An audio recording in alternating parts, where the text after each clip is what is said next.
सम्मानित मुल्क के मालिकों, मैं बौद्ध भिक्षु सुमित रतन आज मैं एक और ऐतिहासिक राजवंश की गाथा आपके बीच लाया हूं। उस राजवंश का नाम है गुर्जर प्रतिहार राजवंश।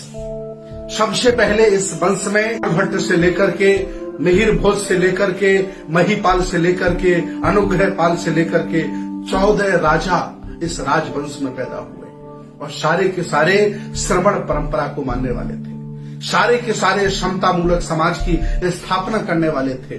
कभी भी उन्होंने ढोंग को पाखंड को आधार नहीं माना। कभी भी उन्होंने एक परजीवी व्यक्ति को सम्मान नहीं दिया। भारतीय इतिहास में उनकी गौरव गाथा है ही, साथ ही साथ बौद्ध दर्शन के साहित्य में, चाहे वो बर्मा का हो, चाहे वो श्रीलंका का हो, चाहे वो तिब्बती बौद्ध साहित्य हो, सब में गुर्जर राजवंश की ऐतिहासिक गाथा गाई जाती है, जिन्होंने आम जनमानस के लिए बहुत बड़े बड़े कुएं बावरे बनवाए, बहुत बड़े बड़े विहार बनवाए, बुद्ध की प्रतिमा को स्थापित जगह जगह कराया। इतना ही नहीं, तक्षशिला, नालंदा, ओदनपुरी, विक्रमशिला विश्वविद्यालय का जीर्णोद्धार भी गुर्जर प्रतिहार राजवंश के माध्यम से किया गया। मैं आज इस खानदान से पूछना चाहता हूं, जिसने ये पूरा देश संभाला हो, जिसने पूरा पाकिस्तान अफगानिस्तान संभाला हो, सम्राट उस समाज की क्या दशा है?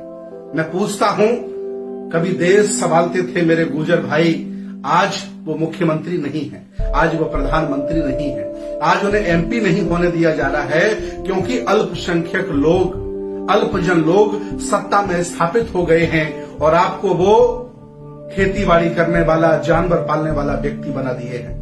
मैं अपील करता हूं, अपने अतीत के गौरव को जानो, अपनी विरासत को पहचानो और फिर इकट्ठे होकर के इस देश को संभालने का काम करो। इस देश भारत के गुर्जर प्रतिहार वंश के सभी लोगों से मैं अपील करता हूं कि आप कोई साधारण लोग नहीं हैं, आप कोई गरीब और छोटे लोग नहीं हैं। इस देश को चलाने वाले, भारत को स्वर्णिम इतिहास में दर्ज कराने वाले हैं। मैं अपील करता हूं, आप लोग आए और आकर के बुद्ध की संस्कृति, श्रवण व्यवस्था को संभालें। मैं आपसे पूछता हूं, सुप्रीम कोर्ट में इतने जज हैं, कितने गुर्जर समाज के हैं? हाई कोर्टों में इतने जज हैं, कितने गुर्जर समाज के हैं? भारत सरकार में सेक्रेटरी हैं, कितने गुर्जर समाज के हैं? धर्म के नाम पर अफीम पिलाकर मेरे युवाओं को अंधविश्वासी, पाखंडी, ढोंगी बनाया जा रहा है। मैं अपील करता हूं, आओ विज्ञानवादी, तर्कवादी और मानवतावादी बनो और बुद्ध की विरासत को संभालो, क्योंकि आप कोई साधारण लोग नहीं हैं, देश को संभालने वाले हैं।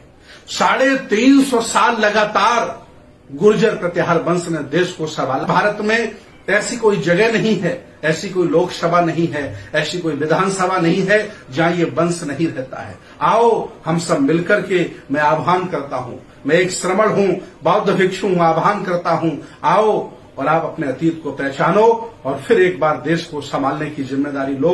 हम आपके साथ हैं। मैं अपनी आंखों से आपको इस देश का मसीहा, इस देश का प्रधानमंत्री, इस देश का मुख्यमंत्री देखना चाहता हूं, क्योंकि आप शासक हैं, आप शासक जाति से हैं, आप क्षत्रिय हैं, आपने देश संभाला है। आओ गुर्जर प्रतिहार वंश के लोगों, इस देश को संभालो। ये देश की संस्कृति, ये गंगा जमजम की संस्कृति, ये सेकुलर भारत पुनः आपके पुरखों की तरह आपको याद कर रहा। आओ, मैं बहुत बहुत स्वागत करता हूं और मैं चाहता हूं कि गुर्जर प्रतिहार वंश के लोग जहां जहां भी भारत में रहते हैं, इस वीडियो को शेयर करें, लोगों तक पहुंचाएं, ताकि उनके बच्चों को पता चले कि मेरा खानदान कितना गौरवशाली रहा, मेरा इतिहास कितना गौरवशाली रहा। आओ, एक बार फिर मैं आह्वान करता हूं, देश संभालो, देश को आपकी जरूरत है। बहुत बहुत साधुवाद, बहुत बहुत धन्यवाद।